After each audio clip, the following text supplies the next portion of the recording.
Good morning. Welcome to the third of the webinars that we've run in order to introduce each of the open calls.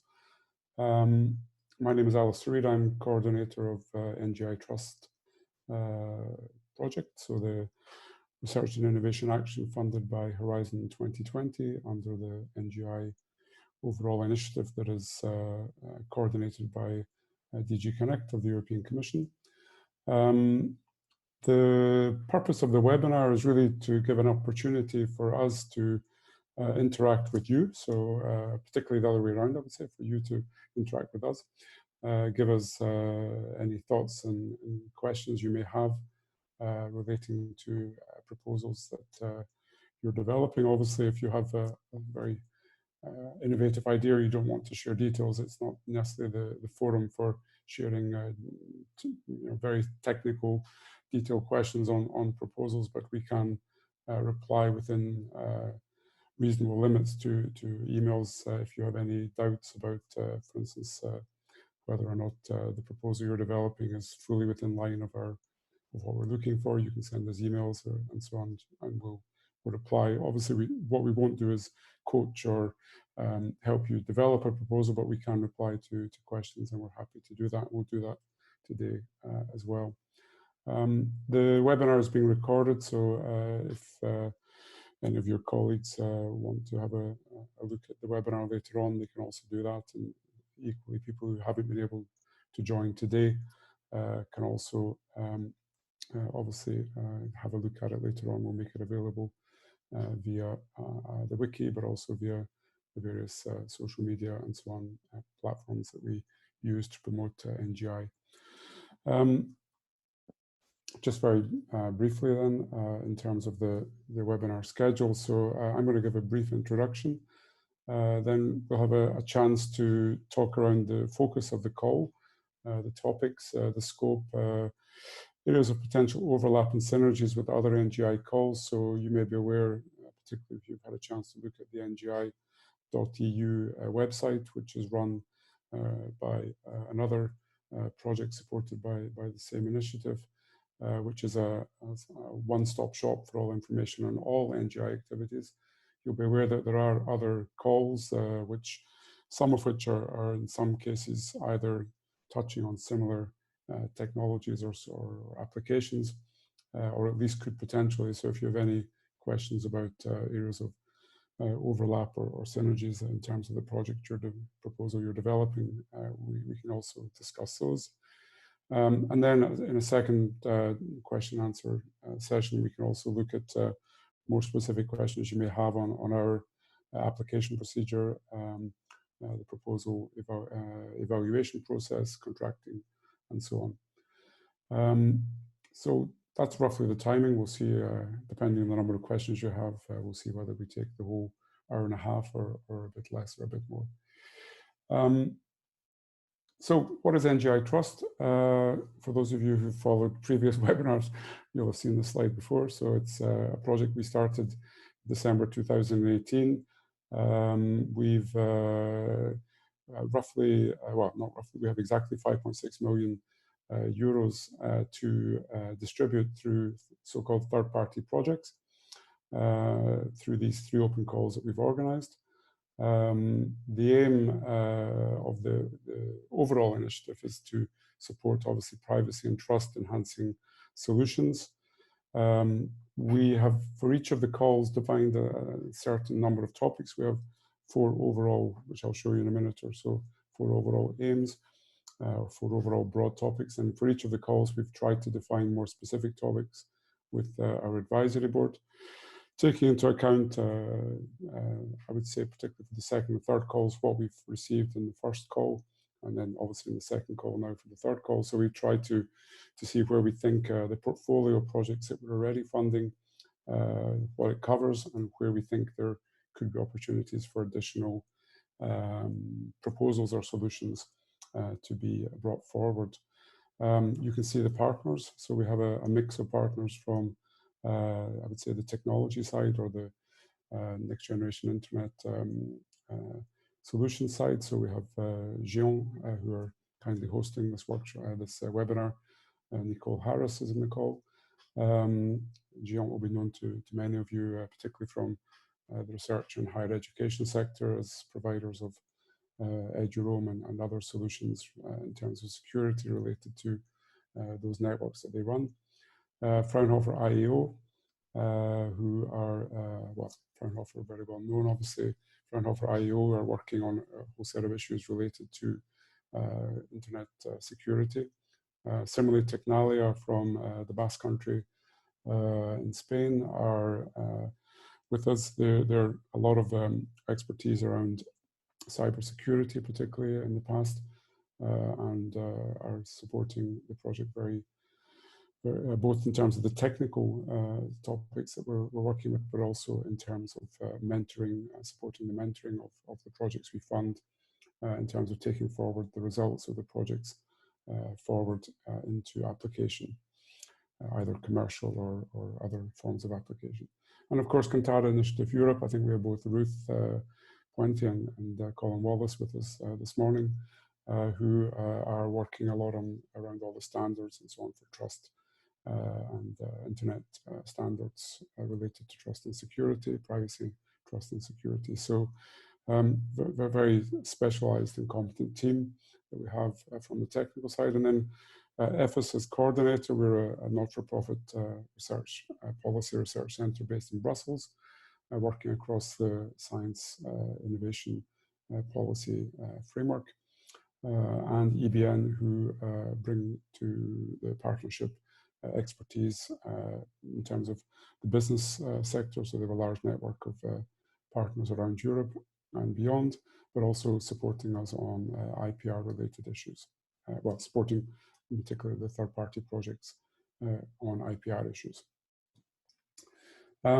So what are the objectives? So, well, you've had a chance, I hope, to read those on the website, so I won't, or the wiki, so I won't read them out line by line, but obviously the objective we're trying to support through the projects we fund are projects that are supporting both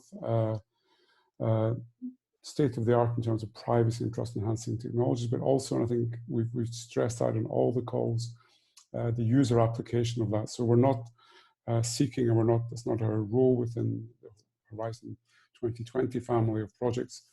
It's not our role to fund, I would say, research projects that are far from the application stage. We're looking for projects that can be tested through the funding we're providing, can contribute to rolling out technologies relatively fast in support of the next generation internet, and trying to make that as human-centered as the overall objective of the NGI initiative from DG Connect stresses the human-centric approach to the next generation internet. So a lot of what we're trying to do is make sure that what's being developed in terms of privacy and trust enhancing technologies are, of course, optimal in terms of technologies, but also are acceptable in terms of what a user, not necessarily always a specialized user, will be able to work with, able to understand, and able to use. So we're looking for solutions that are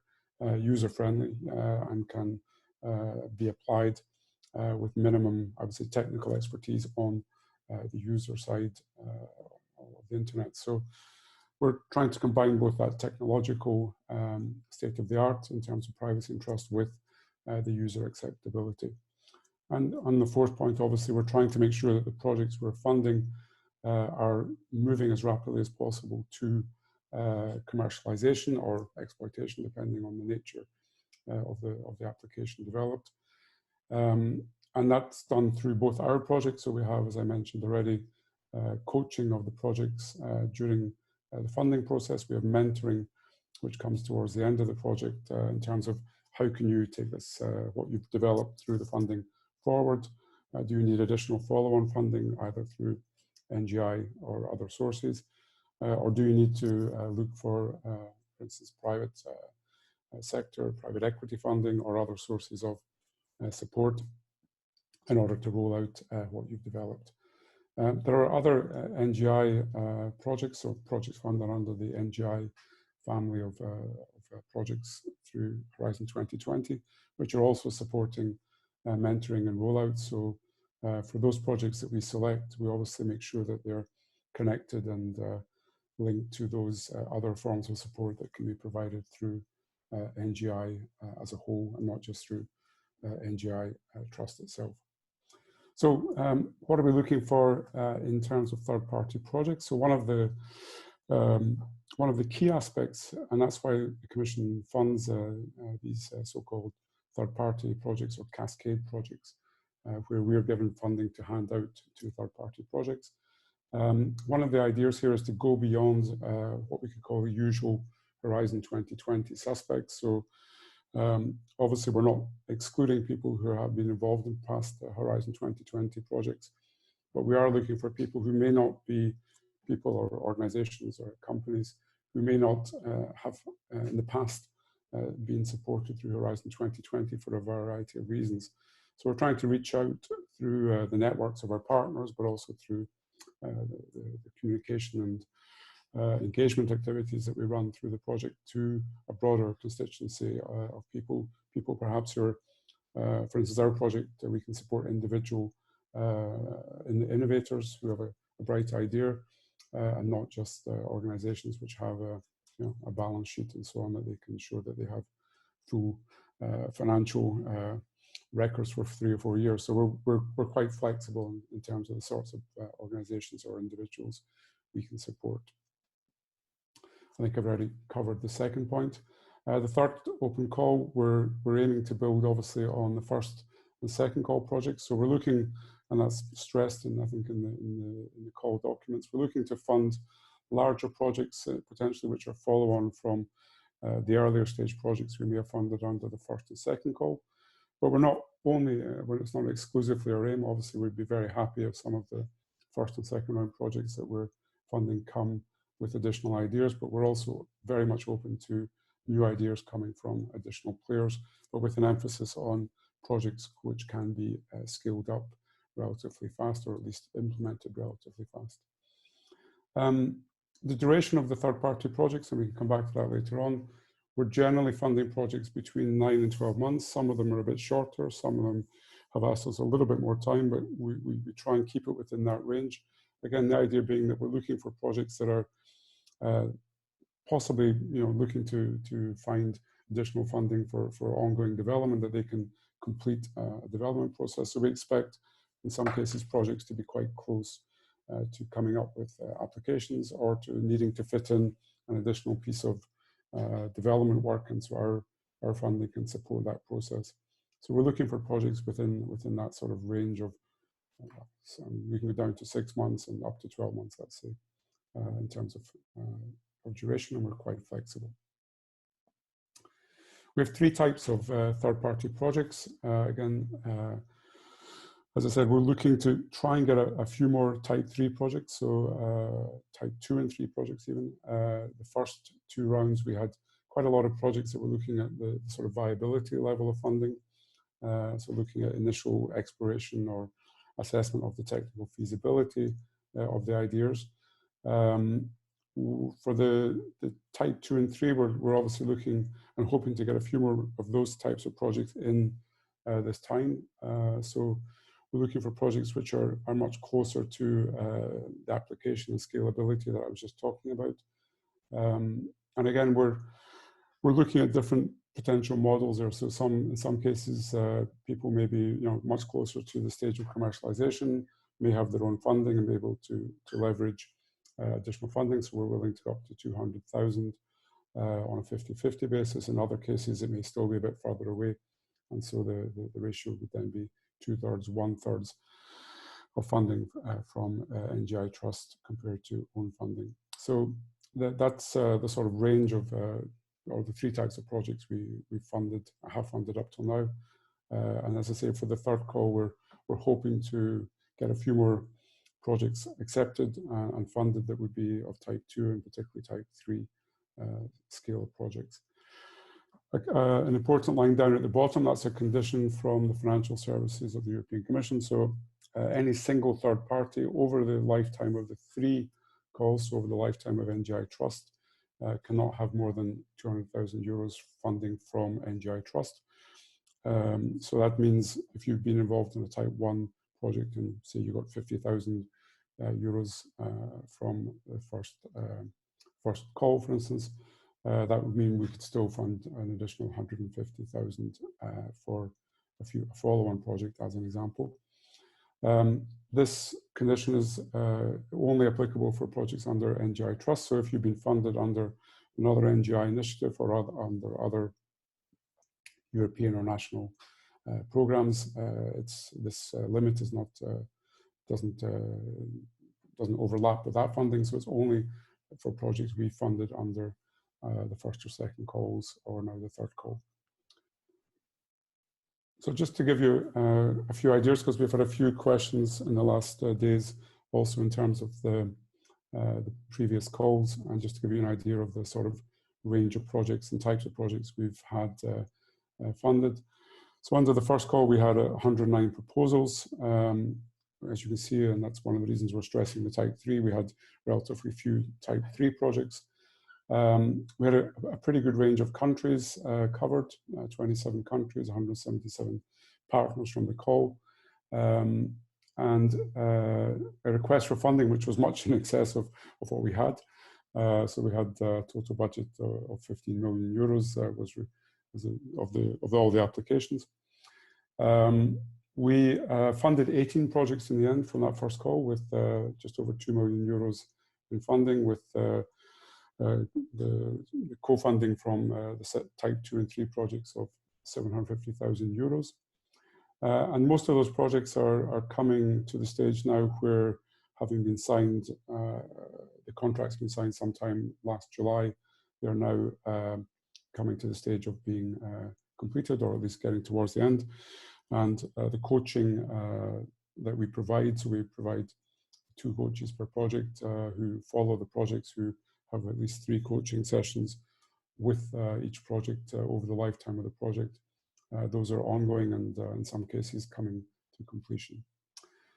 I won't go through all the details. We can provide the slides online afterwards. It will be put on the wiki. You can have a look at them later. Again, you can see the breakdown by country there, the types of third parties. So I was stressing the sort of range of organizations we can, or individuals even, we can fund. So in the first call, we did have one project that was involving an individual just as a person, not as an organization or legal entity. You can see we have quite a large share of SMEs, some higher education, and obviously also some not-for-profit and research organizations. So a relatively broad mix of organizations. The first call themes, again, this is a slide, if you've been following NGLTRUST since last summer, you'll have seen this maybe at previous events, but just to give you an idea, from the first call, we had 4 broad themes that came out of the projects. We had to simplify beyond passwords, so different projects looking at how to facilitate users' management of their passwords and access to different secure devices, either on mobile devices or other means. We had measures taken to improve privacy, particularly in areas where data is more sensitive. So we're obviously very interested in projects that can address access to data or use of data. You can see mentioned in the slide there health data. So obviously in the last 2 or 3 weeks, the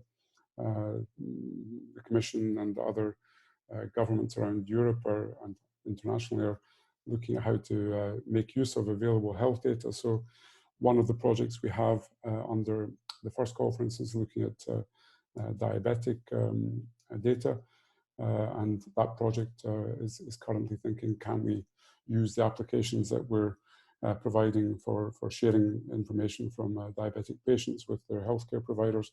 Can we use that same technology, for instance, for epidemic type related data? So obviously lots of possible applications being generated by current crisis situation.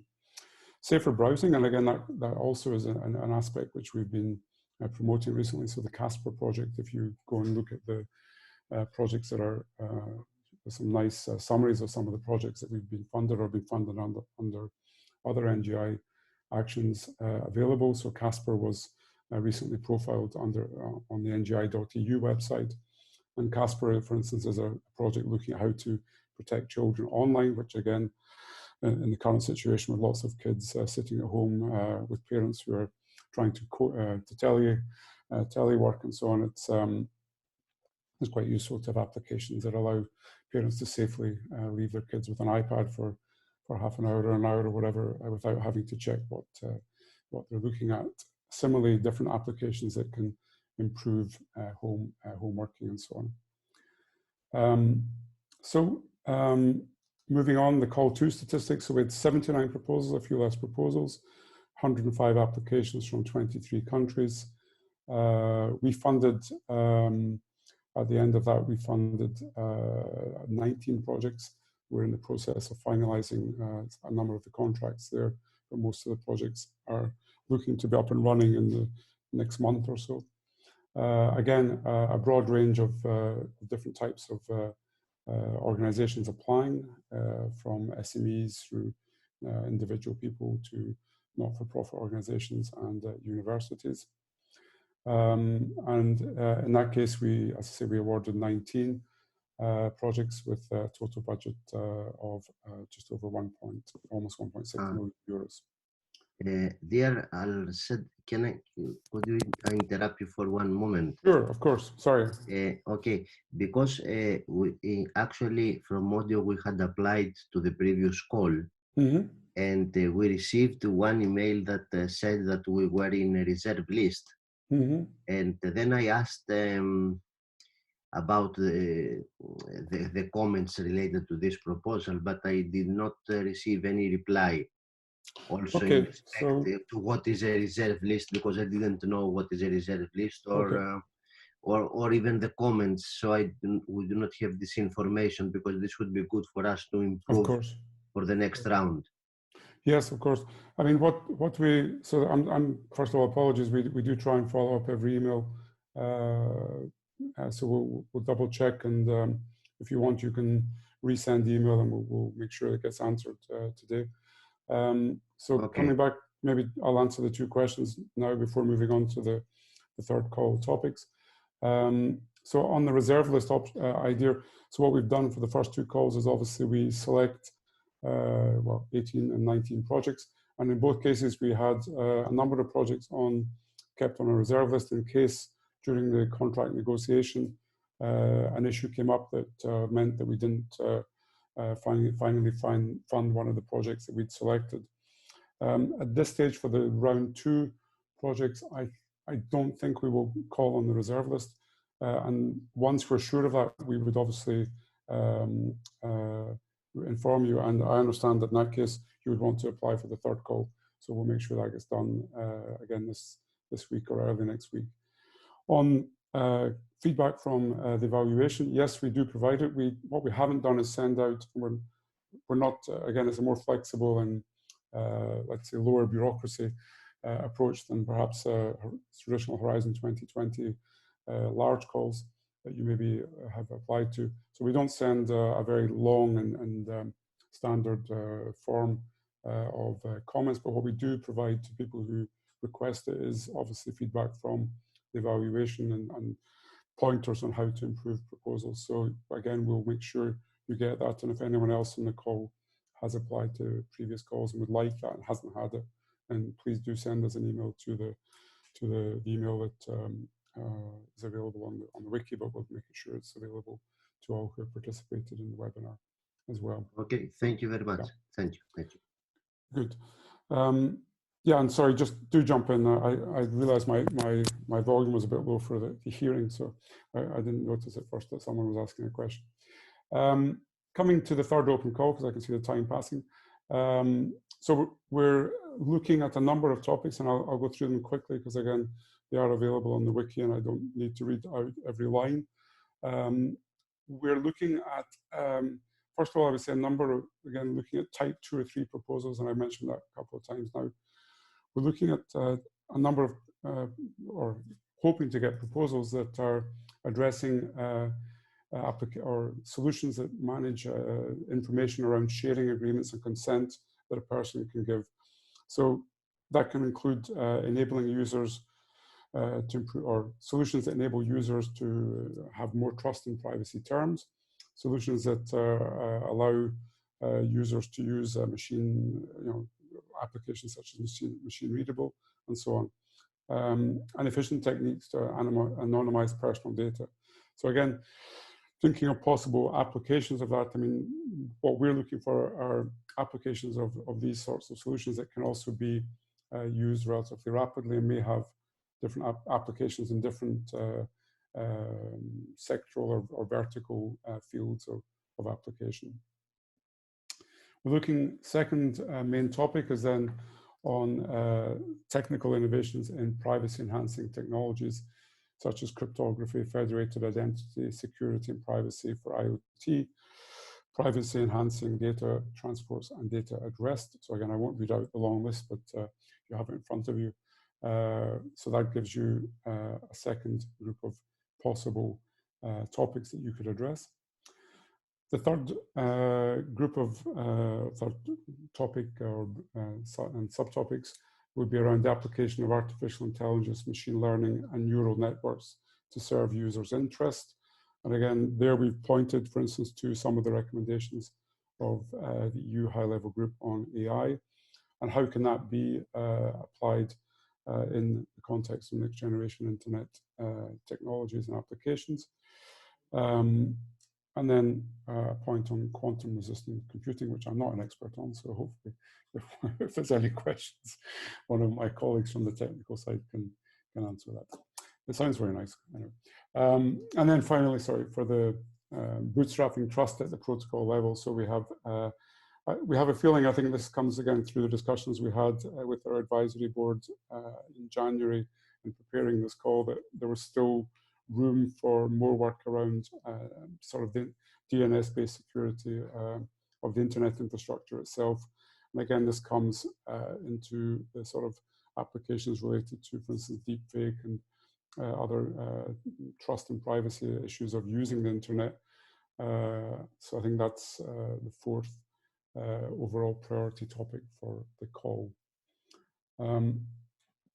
What I would suggest at this stage, I have a few more slides on the actual process, but I would suggest if people have questions on the topics, we take maybe 15, 20 minutes on the topics, and then we can move to the more, let's say, procedural aspects of submitting a proposal and so on that you may have questions on as well. So are there any questions? And it's not just to me, it's to other colleagues who are from the partnership and who may have, certainly have the more technical skills than I have in terms of answering some of the topic related questions. So in fact, I have a first question. Yes, go ahead. Arnaud Laprévotte. Just the slides will be available at somewhere. Can we get them? we will make them available on our wiki, which is fine. I hope you have the address. If not, we'll make, I think it's at the end of the slides, and we'll also share the link to them via the different social media and the NGI.eu website and so on. So yeah, they will be available. Fine, very good. Yes, I have one question. Chris van Kluizen from Belgium. Yep. One of the topics is the application of artificial intelligence to serve the user's interests. How do I need to understand the description user's interests? So it's in the topic 3, is that correct? Yeah. Yeah. Well, I don't know if one of my colleagues, Ruth or Colin or Nicole or someone would like to address that question, rather than me speculate. I can have a go. So the intention was that we're really looking at applications where the design of artificial intelligence is really user-centric rather than system or process-centric. So it's I think it's sort of described a bit more in the bullet points below. But yeah, really trying to get to the heart of how can we make the best use of these amazing technologies in a way that actually serves the user and doesn't actually cause us problems with user privacy at the expense of, you know, trying to automate and trying to make all of these technologies great and good. Does that make sense? Yes, that's clear to me. Thank you for your clarification. No problem. Yeah. Okay. Are there other questions on the topics? I mean, if you're developing a proposal and you want to make sure that it's in the scope, because I mean, obviously one of the things we do evaluate, or we ask evaluators to look at, is to what extent is that proposal, you know, is it targeting something that we really want to be? Yeah. So if we can come back to the second topics, yes. Okay. Okay.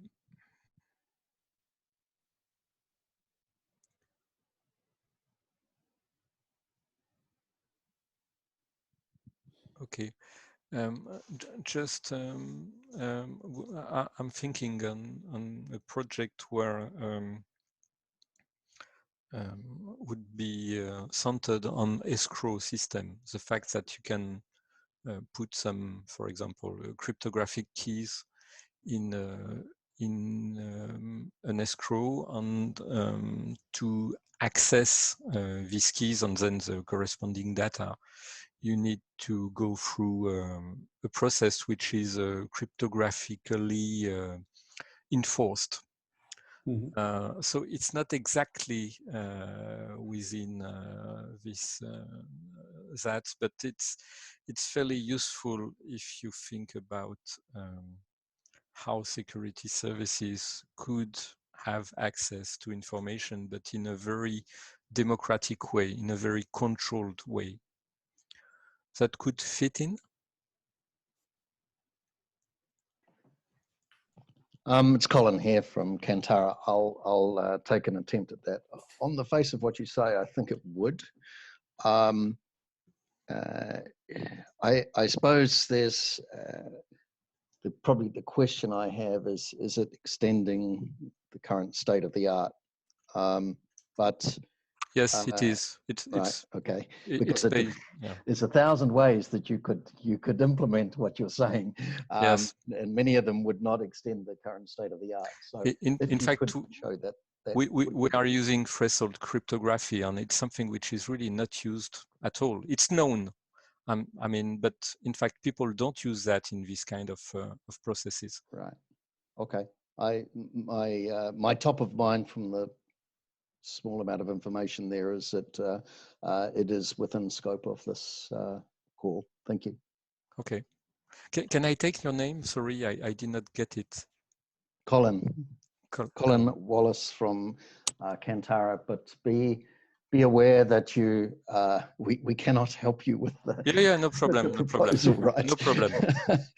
Okay, thanks. Please. Okay. Are there other questions on or requests for clarifications on the topics? Yes. Hello. Do you hear me? Yes, we do. Here's Daniel. I have a question to the same slide, because you mentioned explicitly cybersecurity certification, and in the call is also mentioned next generation certification.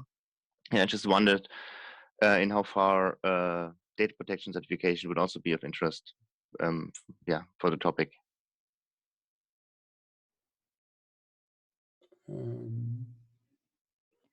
Yes, this is Nicole from Géant again. So yes, definitely that would fit in to this space. It's certainly very interesting to me because data protection is one of the areas I work in a lot. But yes, what I would say is the bullet points are the areas that we are really interested in, but they're not exhaustive. So if you have something that fits into the top level description, well, then please do think about it. We've certainly funded a few projects looking at data protection in rounds 1 and 2. And it's something that cuts across this whole thematic area. So yes, that would be relevant. Thanks for that. Okay. Yeah, that's I think Nicole's point there. Sorry, go ahead. I also have a question about how you intend sorry, how do you mean the user? Do you are all these proposals for the general public, like people that use the internet generally, or can we consider companies as the final users of our products or our results? It's Colin here from Kantara.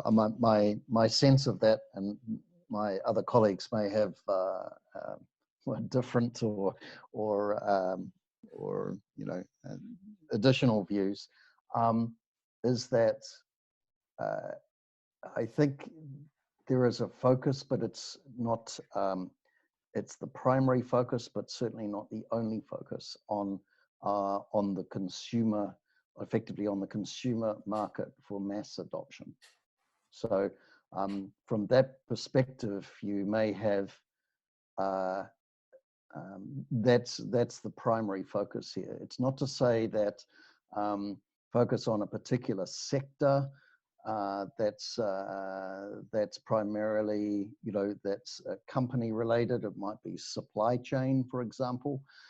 Something like this is not out of the ballpark, of course, but mass adoption, which in whichever way you define mass, is what we're trying to aim for here. So if it was very niche-y, right? If it was something that was, it was a market that was of company adoption that was actually quite niche and small, not really.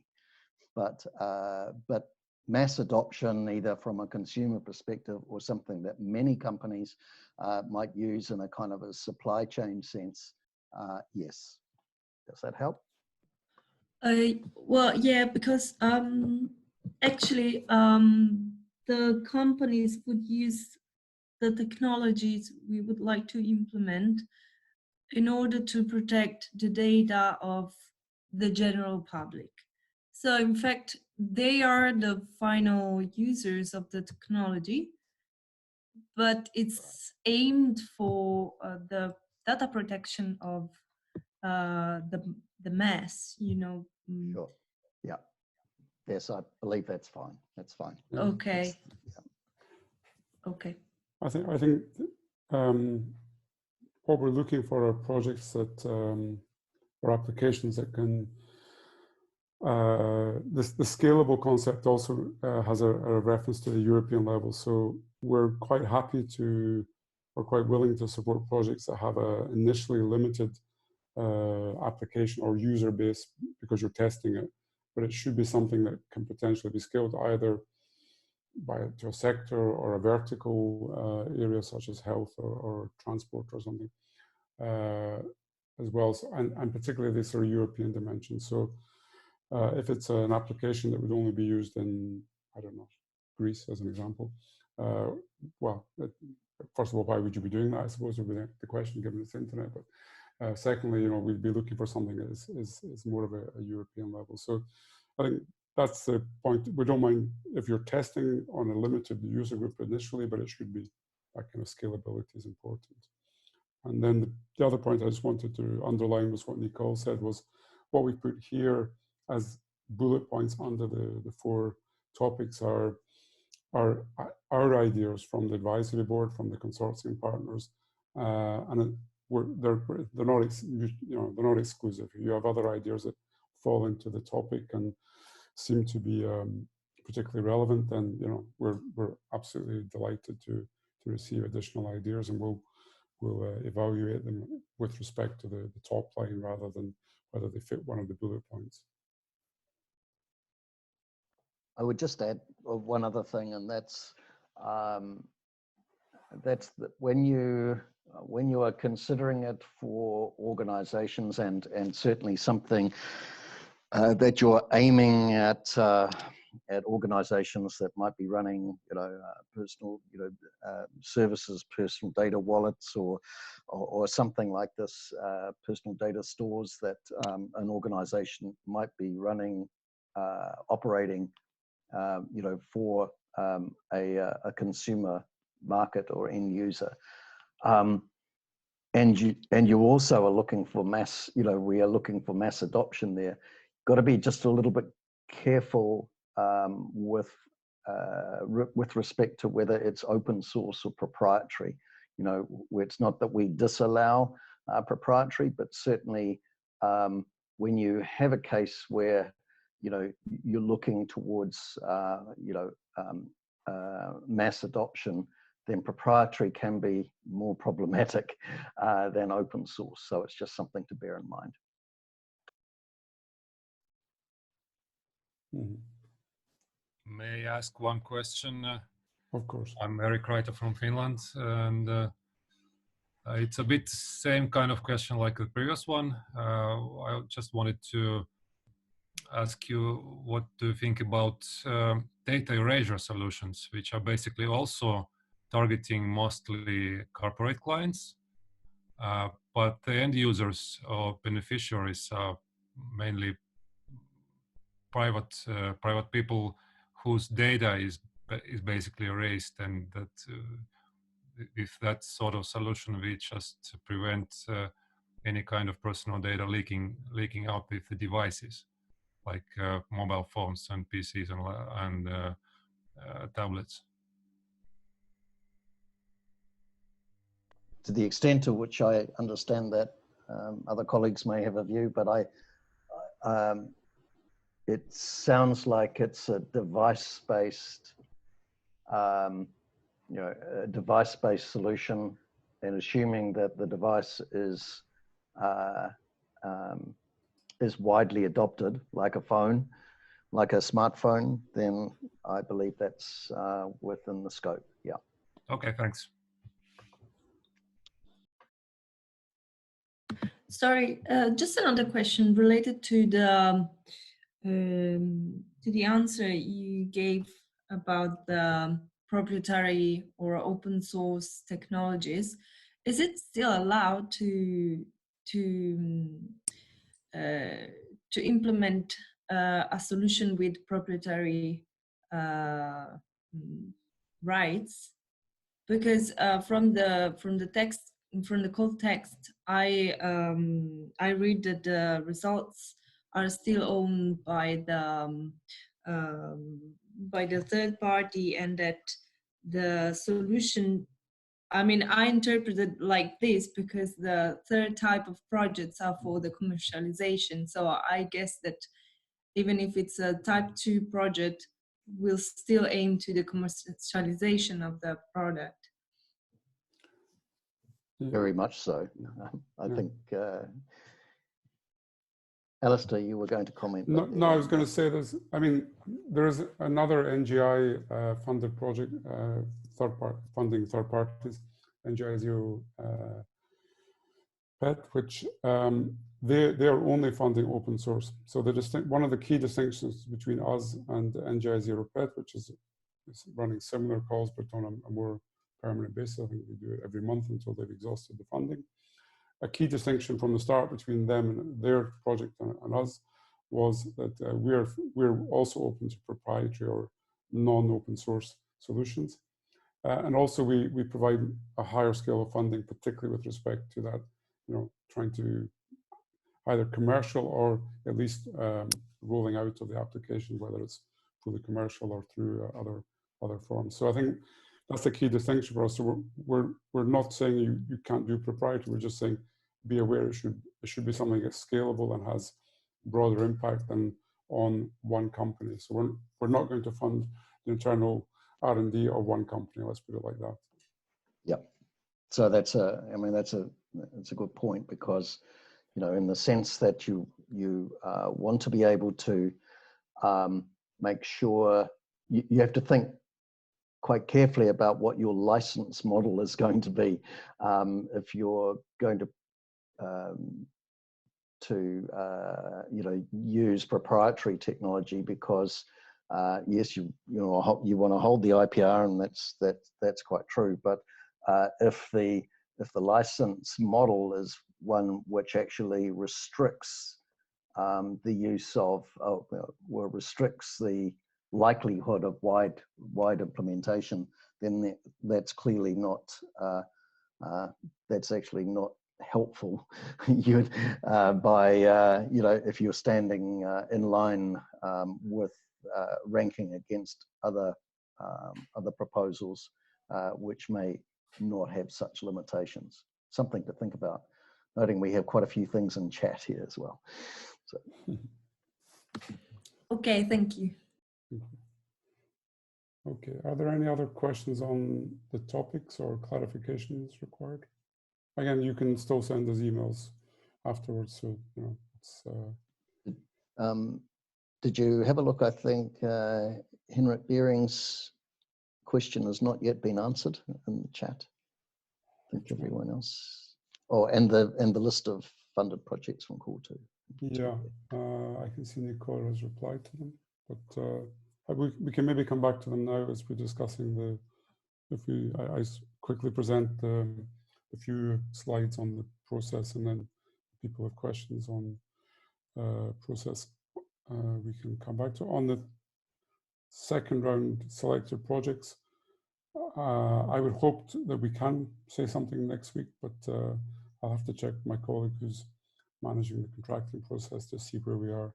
But we had, I think we were getting close to all projects having completed the process, but I'll confirm that early next week. So are there any more clarifications on the topics or scope of the call? Yes, I have Yes. a question. Go ahead. Backup solutions and data recovery might be understood as cybersecurity solutions because recovering encrypted files that could be hacked or loosened by the owner could be an object of interest of NGLTRUST calls.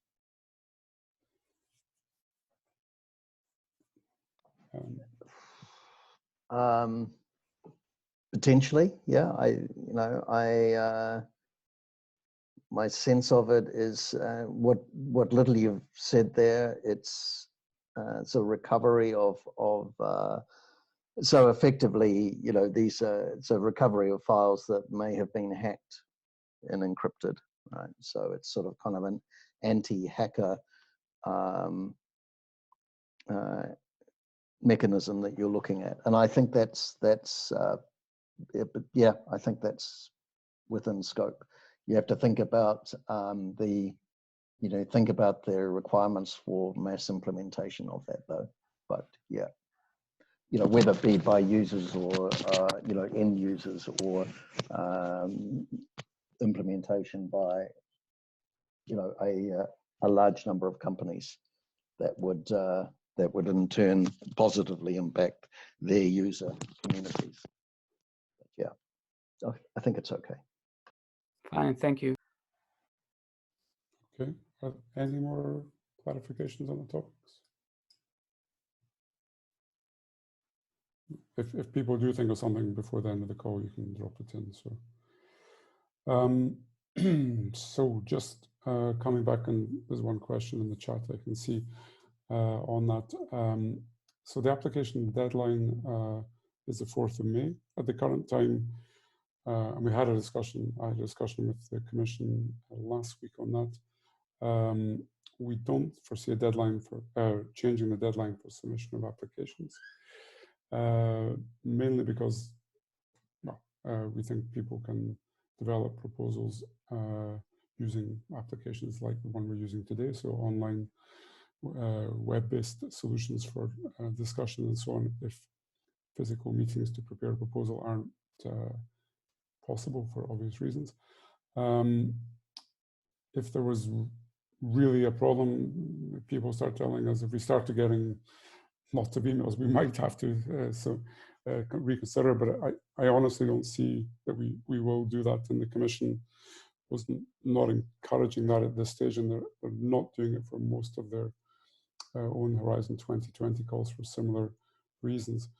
What we are obviously flexible on, and we're having to do that with the second round projects, is that in some cases, as an example, one of the projects is based in Lombardy, so which has obviously had some of the highest problems from the COVID-19. So what we are flexible is, once a project selected, if you were still facing problems, for instance, in launching your project in July or August or September, even, let's hope things are a bit calmer by then, then we can look at the start date of projects. So in terms of the process we run through, and it's pretty much processes, well, standard now because we've done 2 of them. We have first an eligibility check, which is run in parallel with evaluation. So, as I say, one of the aspects that's, of these types of calls is to give, is to have a process that's a bit less bureaucratic and time-consuming than for proposers and for the program management in terms of paperwork. You will see we do ask for some paperwork. We do need to make sure that your organization exists before we hand over European money. We're all taxpayers, so you understand why. But we do try and be flexible on that. So a large part of the eligibility check will be us just saying to proposals, not saying you haven't submitted paper X or signed form Y, so we're excluding you. We don't do that. What we say is, you haven't submitted paper X, could you please send us it as soon as possible? And we give you a deadline, which is within the evaluation period. So we're not, unless there's something really amiss with the proposal in terms of paperwork and doubts about the organization, which has not happened, we would not exclude an organization or a proposal during the eligibility check. It's much more about making sure the proposal and the documents accompanying the proposal are complete. In parallel to that, we run the evaluation.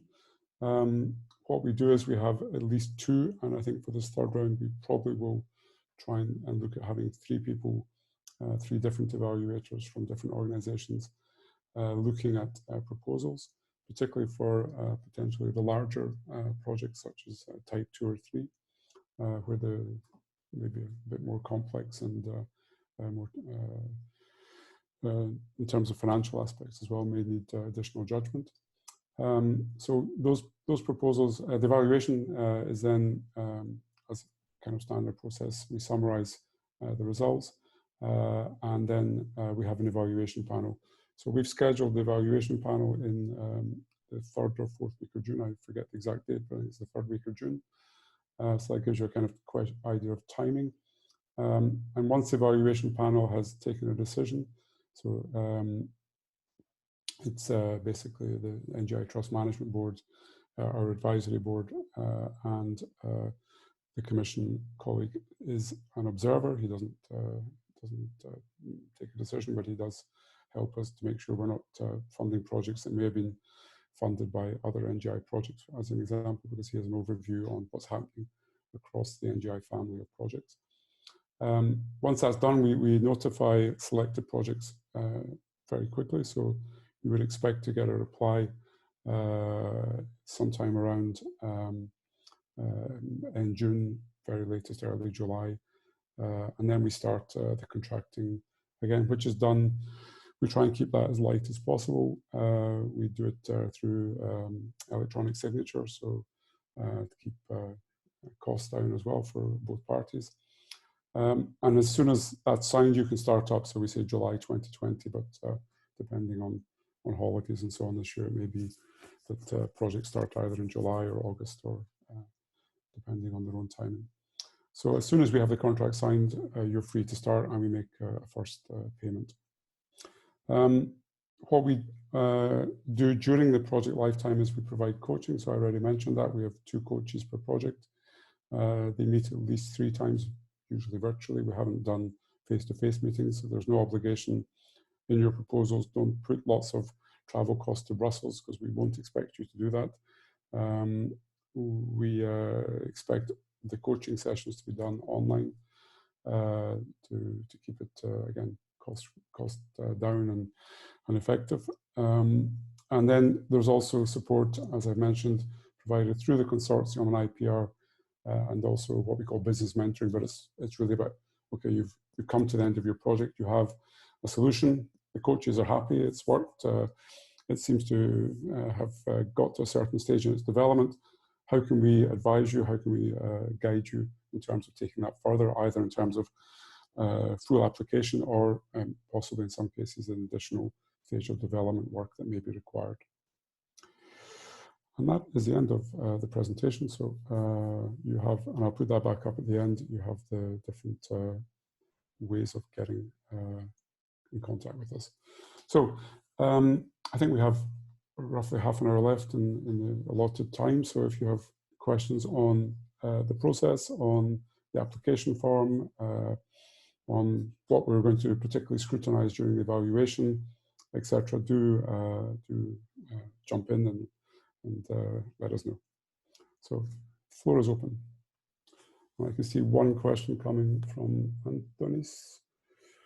For a project submitted by an SME partnering with a natural person or even multiple natural person cooperating, what's the exact process for funding? So I'll answer that first while anyone else is thinking of a question. So the funding that we provide is transferred to the coordinator of the project. So if it's a natural person, the natural person would receive the funding. If it's an SME, then the SME will receive the funding, etc. The coordinator gets the funding that's allocated to the project, and it's obviously their responsibility to make sure that the partners, whether they're natural persons, universities, not-for-profit, or other SMEs, get the allotted share of funding for the work that they have to carry out. So we make one payment with we make one transfer in different stages to the lead partner for each project. Are there other questions? Are the projects implemented as subcontracts? I'm not quite sure what that means. So hi, it's Mark. Yeah. I posed a question. Maybe I can explain it. We are an SME from Vienna, and we were wondering, in terms of legal, what kind of contract or agreement is it? Is it like we were like partner in a Horizon project, or is it more like a subcontract of a Horizon project? No, it's a funding agreement. So we it's not, I would say it's neither. So you don't become a partner of NGLTRUST by becoming a third party. So what happens is we sign, and we being, in this case, FS is coordinator of NGLTRUST overall, we sign a contract with you. Yes. For instance, in your case, it would be your organization. If you have partners on your side, as I just said, you organize the funding, co-funding between, or the joint funding between the partners. So you allocate whatever share you've agreed with the partners. Yes. The form of the agreement is a funding agreement. So basically we say we're transferring you this funding following the successful application with these conditions. So, and basically we annex to the contract between NGLTRUST, represented by FS, and your organization. We annex the proposal, which in some cases, during the contract negotiation, we may have asked you to clarify a milestone or a deliverable or whatever. So there may be a slight adjustment to the proposal. So that the final version of the proposal is then annexed to the contract. The contract, okay. Yeah, it's not terribly long. It's not terribly complex. It's to be honest, we can probably, if it's helpful, we can make it available on the wiki, because I mean the standard empty one, so you could see what it is. Yeah, it's just that our tax advisors, for example, don't know what kind of thing that contract is. It's like not standard. They know funds from national agencies or the European Commission, okay, and they know revenue from when you are a subcontractor or have a client. I see the question. Okay, so it's equivalent to a subsidy. It would be in Belgium, and it would be under the subsidy. It would not be there's no VAT applied to it and so on. It's, okay, thanks. Okay, so now I can see a comment from Arnaud. For type 3 projects, are they only focused on commercialization, or they can be a certain level of development? For example, existing code applied to a new use case. Well, the word commercialization is probably, I mean, it can be read in many ways. So I would say, but other colleagues from Colin or Nicole or other colleagues can correct me if you think I'm wrong, but I would say what the second part of your sentence is acceptable within a type 3 project. The point being that it should be as close to full application as possible, whether it's commercialized or other. So if you're taking an existing application and adjusting it for use in a new use case, that seems something pretty close to a type 3 project to me. Yeah, I would just add that it depends on how close the new use case is to the existing deployment, because you know, if you can see to begin with it's a very close fit, then that's probably helpful. Given the current situation that we are in, it rather depends on how you're proposing to prove the market with the new use case. So, you know, the evaluator would be wanting to get some confidence that that the market risk has been mitigated by research, by something evidential that tells us that the use case, the new use case, would be acceptable. Because, you know, there's not going to be a whole lot of room for maneuver when you think of this, the type 3 project and the period of time and COVID-19 to be able to do a whole lot of research. So I think you have to think of all those aspects. That's all I could say there, really.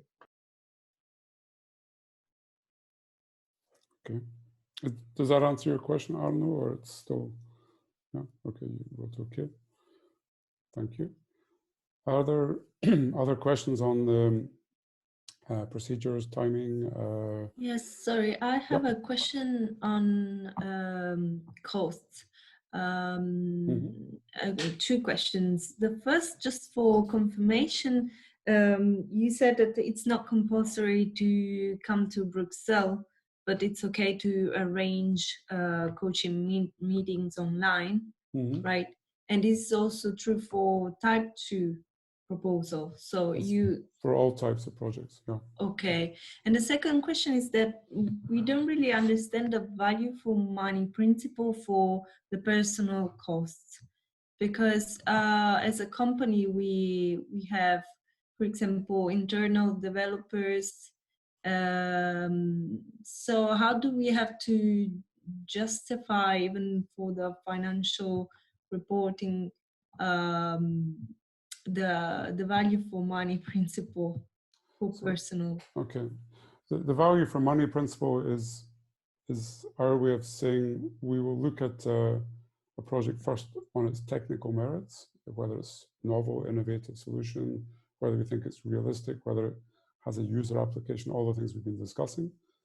And then we will look at, during the evaluation process, we'll say, okay, is the budget requested in line with the level of innovation and novelty expressed, but also in terms of the activities that are required to reach that. And we also have had discussions in the case of some projects on the time, for instance, you know, in some cases projects are quite ambitious and they say they'll do it in 6 months, or the contrary, they ask for 12 months, and we think it can be done in a shorter time. So value for money is, we're not going to, we are not going to check in detail whether we think every single staff category has you know, the right level of salary. That's not what we're talking about. It's the overall project. Is that project providing to NGLTRUST the sort of level of leverage for the funding that we're providing, that we would expect? Is it giving value for money for the taxpayer at the end of the day? Is there something that's reasonable within the costs that you're requesting to be covered? Are they reasonable with respect to the result?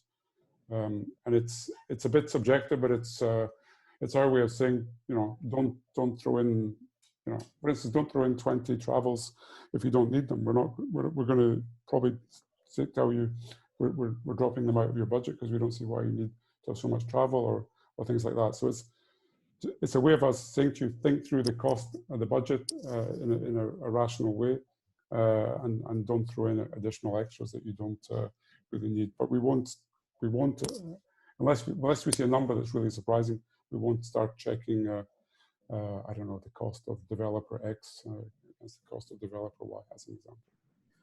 That's right. It's a case of trying to look at the money that the Commission is investing, taxpayers are investing, versus the return that they're getting, the actual, the value of that return, and remembering that here we are on the third and final call. The value of the return, it has to be something that's, that's substantive to move the current state of the art forward. So, certainly multiple travels and things is one way of looking at it. Another way is if you were to spend, 150,000 euro on research, right, and you come out with a report at the end of it, that's going to be hard to justify because we don't have another call to be able to take the research on to make it meaningful. And there's quite a risk that that the deliverable, the final deliverable, might just lie there and not be taken up because we can't be sure that there's another funding stream to take that work forward. So, you could see them if you are sitting in our position trying to judge a project like that, that's, pretty much, pure applied research, but actually finishing there at a kind of report versus for the same money for a proposal that says we're going to get this app into the hands of a bunch of folks in a particular market sector or a consumer sector to address a particular thing. You could see why we might choose one over the other, because it actually it gets something meaningful into the hands of European Union citizens. Okay, thank you.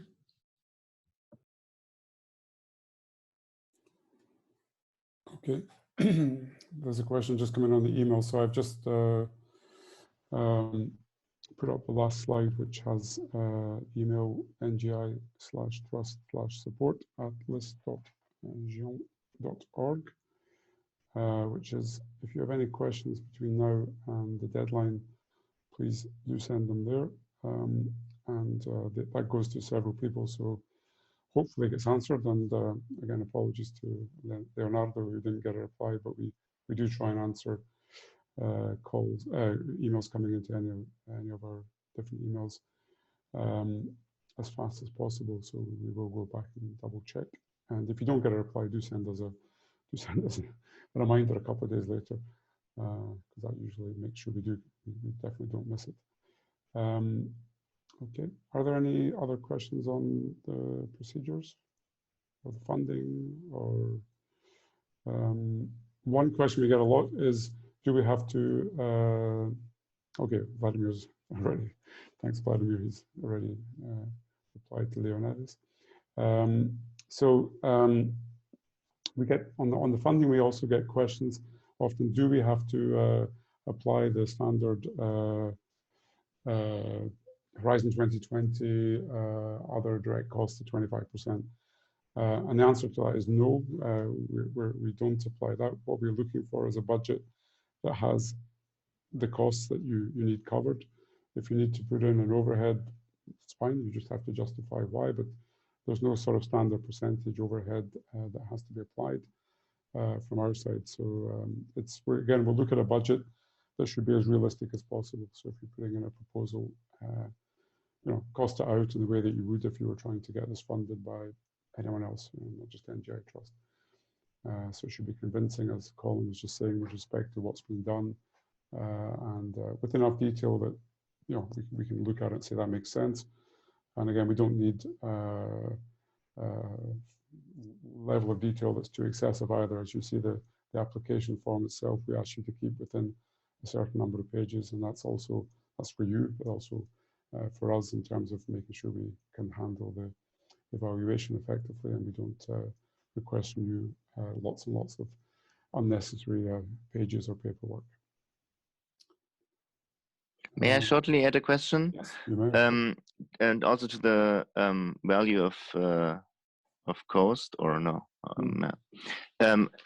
Do you differentiate between level 1 or level 2 or 3 proposals, insofar that for feasibility studies, maybe you have more a startup setting in opposite to SMEs, which have strong contracts in regard to personal costs, for instance?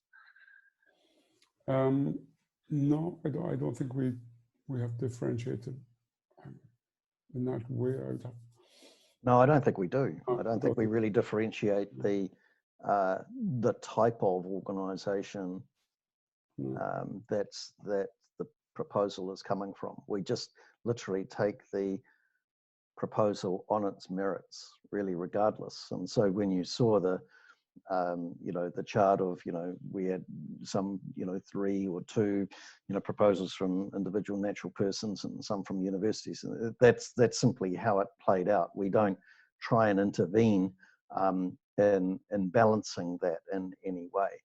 There is a point, though, Alistair, that we should talk about the encouragement from particular countries. And that's probably worth mentioning here. Yeah, so I didn't go too much into the geographics of it, but so as you know, participants to the projects should either be legal entities or residents of an EU or Horizon 2020 associated country. The lists are available if you're not sure which associated countries are, but it's generally the countries around Europe, the Eastern Partnership countries, and so on. So more generally, both for NGLTRUST, but also in generally NGI as a whole, the different calls that have been run by other projects. The participants from Central Eastern Europe and the associated countries that I just mentioned have been less present. So we are very keen to get additional proposals from those countries. It doesn't mean we'll give them extra points just being from, as an example, Armenia, which I've been working on in a different context, or Ukraine, or whatever, or Czech Republic even. But it does mean that we're very keen to get projects involving or led by, it doesn't have to be led by, but at least involving participants from the non-usual suspects. Again, I mentioned that term at the beginning. So we get a lot of proposals from Western Europe, as an example, Netherlands, Benelux, France, Germany, etc. You saw the pie charts earlier on. So we're very keen to try and spread out a bit. And so in the second round, we had some more proposals from the Baltic states, and including projects selected, and also I think Slovakia had a project funded. So we're pushing it out a bit, but we'd be very keen to get additional projects involving partners from, as I say, the Central Eastern European or associated countries. It's a request that comes from higher up from the Commission services as well, to make sure that, as I say, we're trying to make sure this program as a whole, NGI, has the widest possible impact. And I think there's also a feeling that in some of these countries, there are quite skilled digital internet innovator communities and so on existing, and that we hope that they can get involved as well. So that just on a kind of geographic point of view. But as I say, there's not, you don't get an extra point for coming from these countries, but it is something we stressed, I think, in our call documents, and we tried to reach out to those countries through different communication means as well. May I shortly add a short technical question? You mentioned that you usually have one coordinator who gets the funding and distributes it to the others. Mm-hmm. If I imagine a project with a number of natural persons, is it necessary that someone is again the coordinator and receives all the funds and distributes it, or? That's how we've done it so far. If we had a project that had 5 natural persons, as an example, then we would still. It's partly our process is to pay to one lead coordinator. So normally there should be one lead coordinator signing the proposal. If that causes specific problems for a very specific case, as I say, we try to be flexible. So okay. Discuss it with you, but yeah. Okay. Are there any other questions, comments, requests for clarification? If not, I remind you of the emails and different places so we have a Twitter account you can follow. We try and post out information there. The wiki, which we update, there's a blog section on it with any frequently asked questions we get. The full details of the third open call, you can see the address there. You can find it also directly from the wiki. And then the NGI.eu website, which I was mentioning earlier on, which is the overall NGI program website, which is managed by another consortium, which has information not only on our call, but on the other calls. So if you're interested, there are, as an example, programs for helping European innovators go and work and develop, not so much work, but develop or co-develop ideas with partners in the States, as an example, and a whole range of other calls that are maybe of interest to you as well. So do check out the overall NGI.eu site. And there's also, you can become register and become part of a sort of community of next generation internet innovators and get regular updates from the NGI.eu team. Okay, so if there's no more questions, I'd like to thank you for your participation. As I say, if you have any questions you need to clarify or clarifications, please use the email there to contact us, and we'll try and reply as fast as possible. Okay, thank you very much. Have a good afternoon.